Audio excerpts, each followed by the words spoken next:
घेऊनच येणार आहेत म्हणे. मनावरच घेतलंय दोघांनी. आणि मला तर गोडधोड करून ठेव असं सांगून गेलेत. अगं काय सांगतेस? पोरांनी चंग बांधलाय म्हणजे यश घेऊन नक्कीच येणार बघ. अगं उमे, आपल्याला चांगलं मेहून झालं की ग? होय की? हा चल करू काहीतरी छानसं झटपट. चला. प्रिये, अगं हे प्रिये, अगं थांब ना.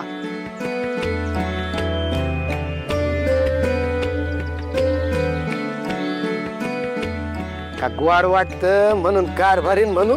हा, माझ्याच भावना मला सांगू नका. त्या ठाऊक आहेत हो मला. नेहमी सारखं गोड गोड बोलून भुलवू नका मला. मी नाही बोलणार आहे तुमच्याशी. प्रिये,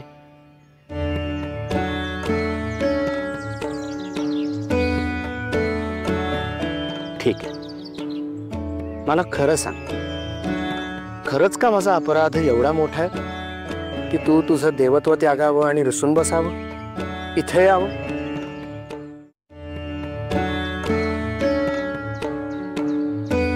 तुमच्या सगळ्या गोष्टी मीच समजून घ्यायच्या, पण तुम्ही काहीच समजून घेणार नाही. हे योग्य आहे का? मुळीच नाही. आपण दोघांनीही एकमेकांना समजून घेणं आवश्यक आहे. पण पैजेच्या बाबतीत जर बोलशील तर तू उगाच सखूवर नको ग रागावू. अहो, मी सखूवर कशी रागवेन? आणि तुम्ही पैज वगैरे काही जिंकलेलं नाही. उलट तुमच्या आधी मीच सखूच्या घरी राहिले, माहेर पण अनुभवलं. माझा सखूच्या कुटुंबावर अजिबात राग नाही. अगं मग हे भांडण नेमकं आहे तरी कशावरून? माझा मुद्दा हा आहे की सखू तुम्हाला जीव लावते त्यावेळी ती तिची सगळी नाती सुद्धा जपते. तिच्या उमाईला जपते, आजीला सांभाळते, बाप्पांना सुद्धा धरून असते. पण तुमचं काय?